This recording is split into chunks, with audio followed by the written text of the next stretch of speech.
A doutrina espírita está sempre nos convidando ao conhecimento, à autotransformação, nos convidando sempre para sermos felizes, né?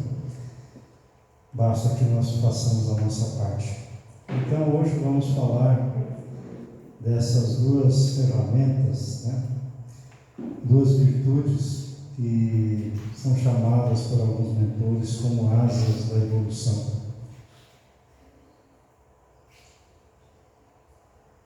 Essas asas, claro, são tanto para encarnados quanto para desencarnados, né? Para espíritos. Quando estivermos no mundo espiritual, vamos poder usar também essas duas asas.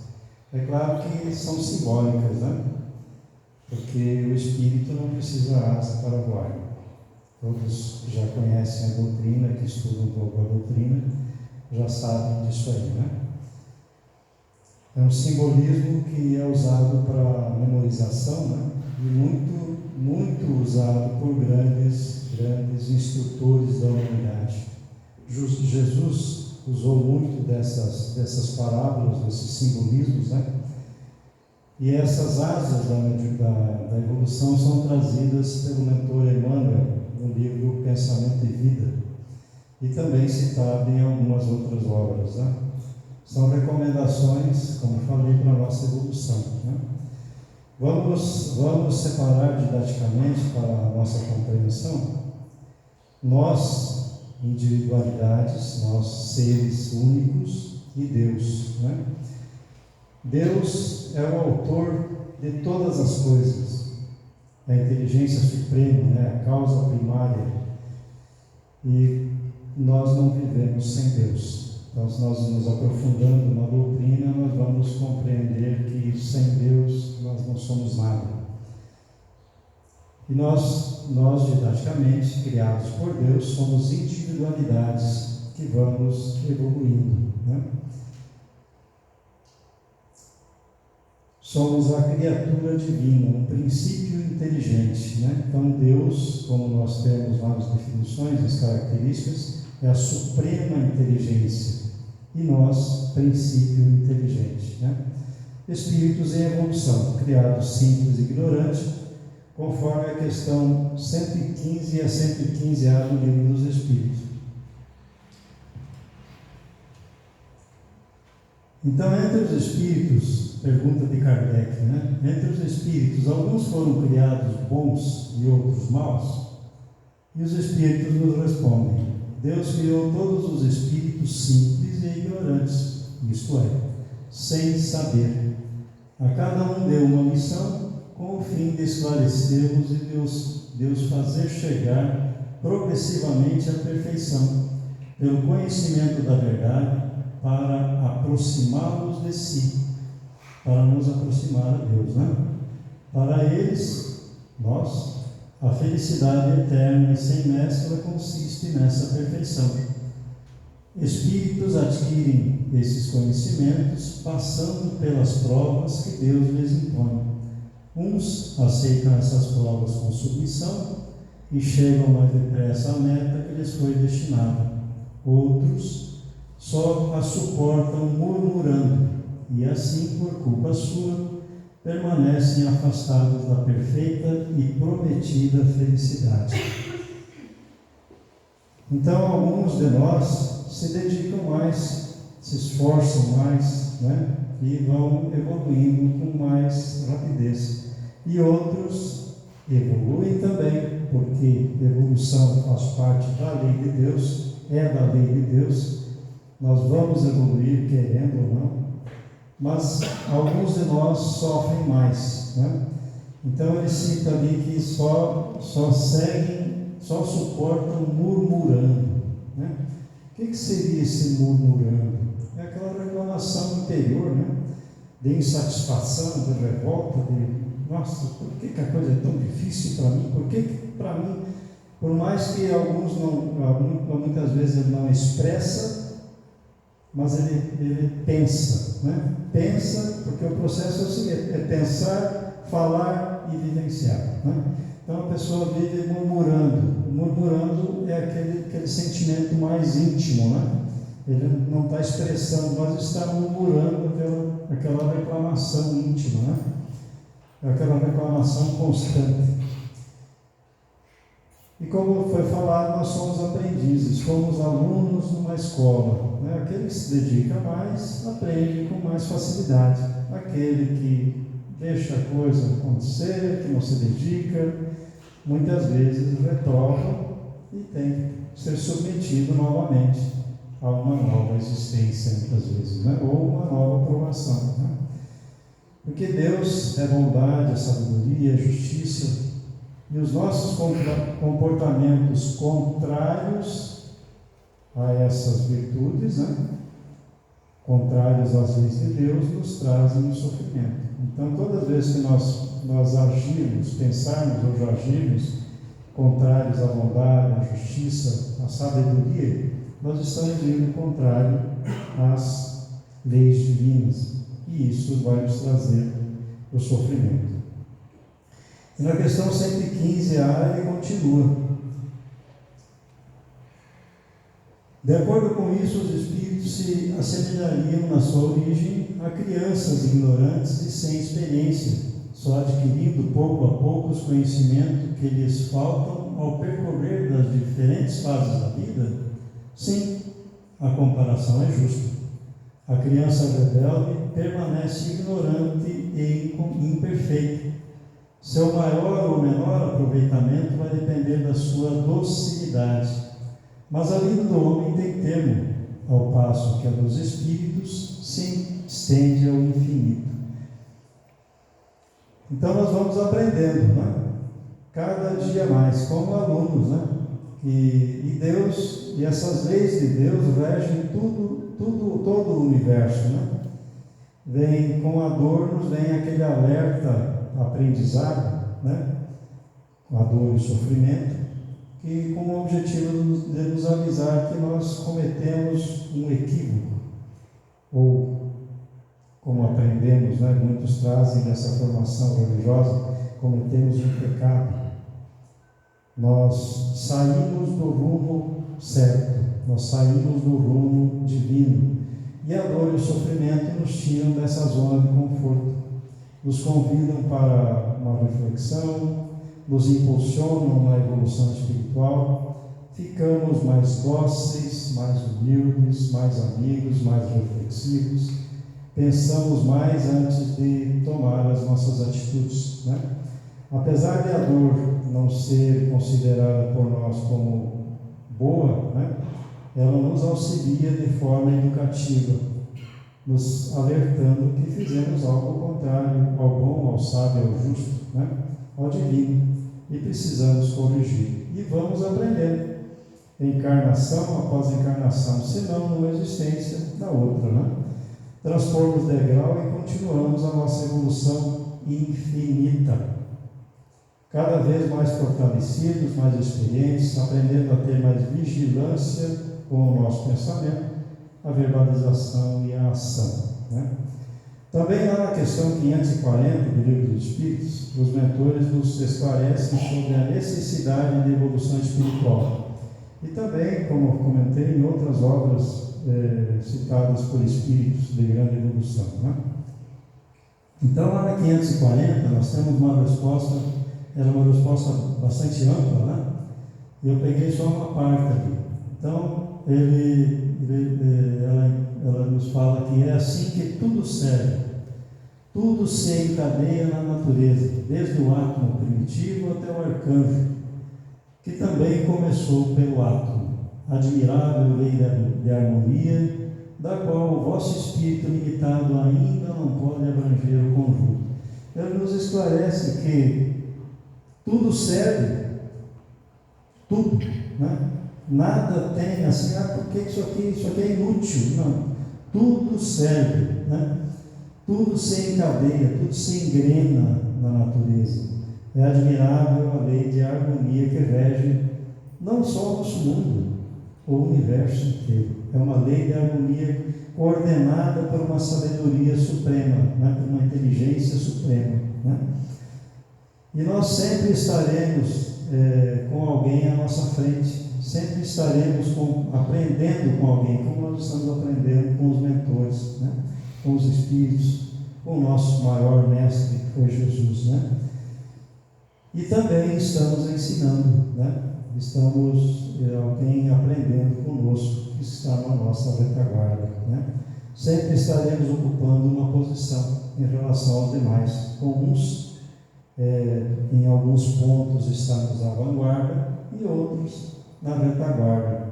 Ao mesmo tempo, trocando experiências, né? Aprendendo e ensinando. Quanto mais aprendemos, mais tomamos consciência que temos muito a aprender. Quanto mais sei, mais percebo que pouco sei, né? O mentor Emmanuel também, no livro, falando lá do livro Pensamento e Vida, então lá no capítulo 4, nos mostra o caminho para alçarmos voo nessa evolução espiritual, usando a nossa vontade, filha do livre-arbítrio, para evoluirmos com o mínimo de sofrimento possível, né? Aí ele nos cita as asas, né? Para alçarmos voo, precisamos de 2 asas, e essas asas conduzirão o espírito humano à presença de Deus. Uma chama-se amor e a outra sabedoria. Uma leva, então, esse nome de amor humano, certo? Vamos procurar entender dessa forma, porque senão não vamos fazer uma confusão, né? E a outra, sabedoria. Necessitam uma da outra para levantar voo, conduzindo para o amor divino. Porque nós temos dentro da doutrina que a lei de amor envolve tudo, né?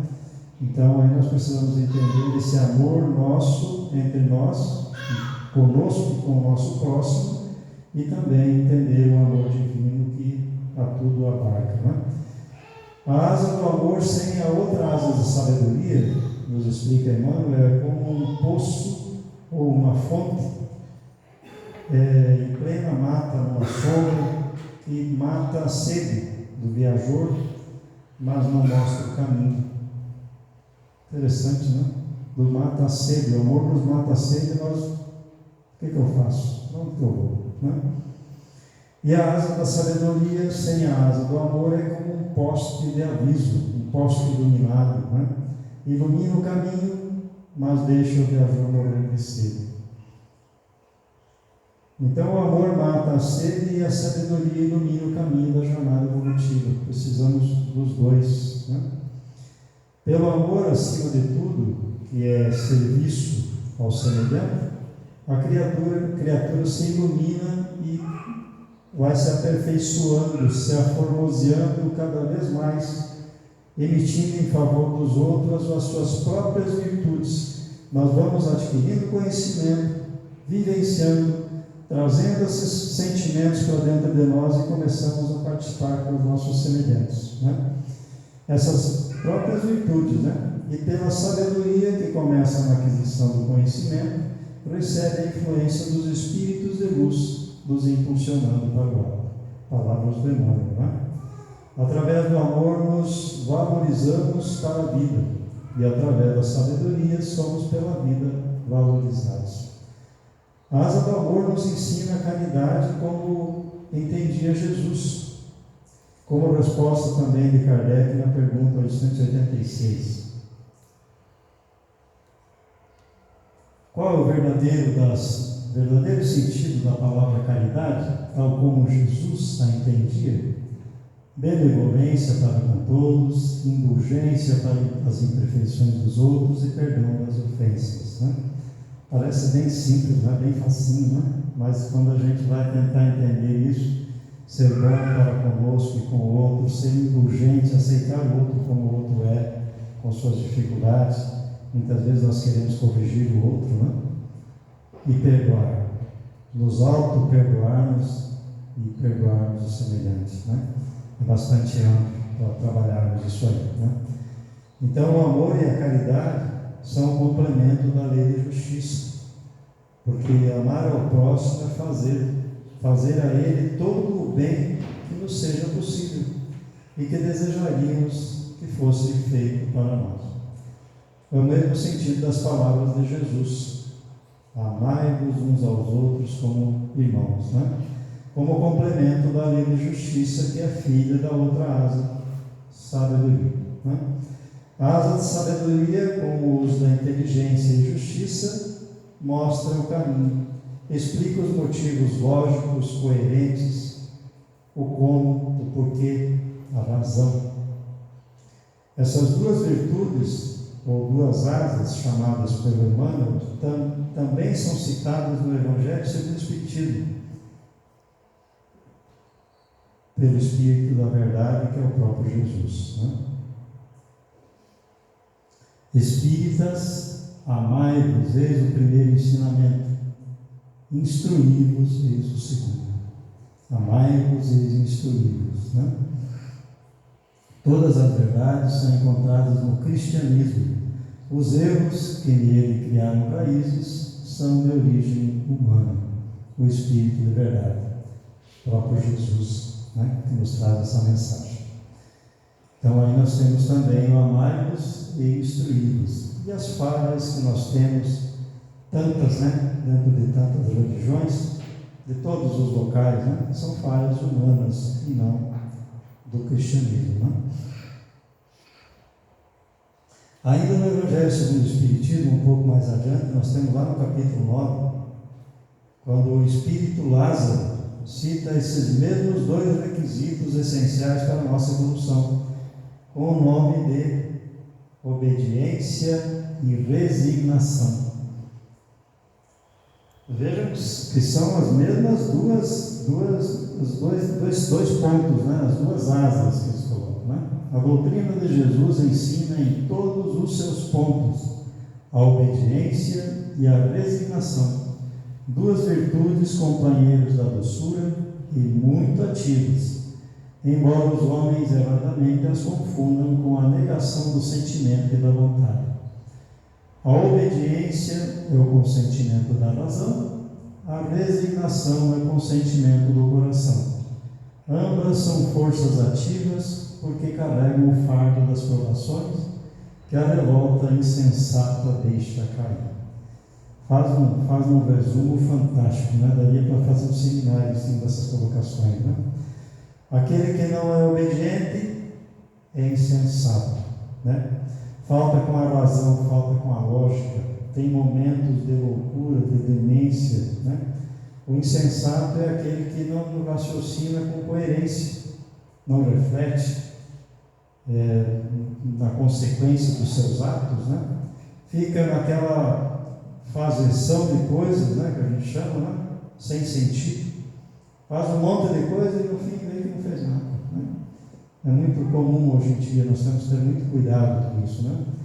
Faz aquelas coisas ditas popularmente sem pensar, né? Só que dentro da doutrina nós sabemos que ninguém faz nada sem pensar, né? E quem segue a obediência, então, pensa com razão. E a resignação se submete, aceita, principalmente a vontade de Deus, né? Aquele que não é resignado é revoltado. O antônimo de resignação é a revolta, né? Que é ao contrário, a resignação oposta ao consentimento do coração. O revoltado vai contra o sentimento de amor divino. Quem não é resignado, então tem o coração revoltado, ele não ama. Resignação é a natural aceitação das ocorrências que muitas vezes são perturbadoras em nossa vida, né? Nosso dia a dia, de todas as criaturas, né? Não desanimando, seguindo confiante, com a consciência tranquila de dever cumprido. Nós darmos o melhor de nós e confiarmos em Deus. Fazermos o melhor que nós pudermos e confiarmos em Deus, né? Nós temos grandes exemplos na humanidade, né? Podemos citar um que até muitas vezes nós quase não falamos, né? Thomas Edison. Já ouviram falar, né? Thomas Edison foi o inventor, né, da lâmpada. E as histórias que contam dele é que foram mais de 1000 experiências para inventar essa lâmpada. Tanto que seus auxiliares chegavam para ele, mas Thomas, nós já fizemos 1000 vezes isso aí, não deu certo. E ele respondia: temos 1000 vezes que sabemos que não vai dar certo, vamos fazer diferente, vai dar certo. Então ele não desanimava, continuava sempre, seguindo essa resignação, Mas o exemplo maior de obediência e resignação foi e ainda é Jesus, que prosseguiu até o fim, sem qualquer desânimo, mesmo rejeitado pela grande massa, e ainda hoje, gentilmente, insiste para que os nossos passos sejam dirigidos para o reino de Deus, dirigindo uma imensa equipe de espíritos, ensinando o amor divino. O resignado sempre avança, Assim, então, nós podemos fazer uma simbologia dessas duas asas. Vamos sair voando ali, Que nem o nosso pássaro. Confesso para vocês que eu tentei fazer 2 asas ali, mas não tenho muita experiência ainda não. Fiz 2 bolas, Fica mais fácil, Mas do lado, então, nós temos amai-vos com amor, a caridade, a resignação, sentimento, coração e Eva, Na outra asa, instruí-vos, sabedoria, inteligência, obediência, vontade, razão e Adão, Então vamos fazendo a obediência, a resignação, a obediência, Nós vamos pegando todas que são semelhantes a amor, caridade, resignação, sentimento, coração, e aí a Eva, E ao outro lado toda a sabedoria. Esse comparativo vem também, falamos aí de Eva e Adão, Eva como coração, como resignação, e Adão como razão, obediência, as duas polaridades da evolução, E falando de Adão e Eva, vem em nossa mente talvez a serpente, O que seria a serpente?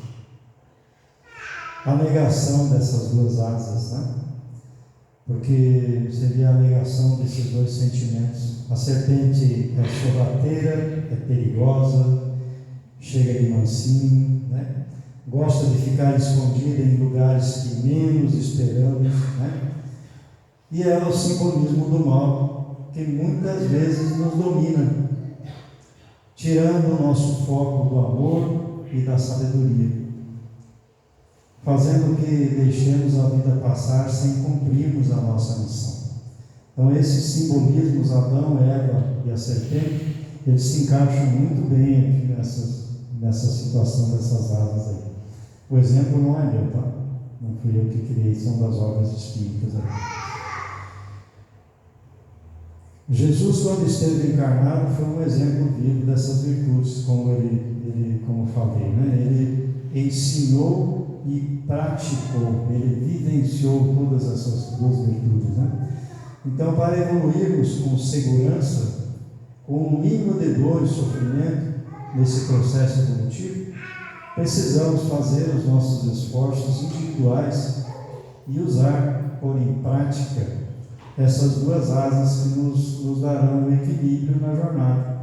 Vocês vejam que a importância de trabalharmos os 2 lados para mantermos equilibrados. Então são colocadas como exemplo 2 asas, porque obviamente se uma for subindo mais que a outra, nós vamos desequilibrar.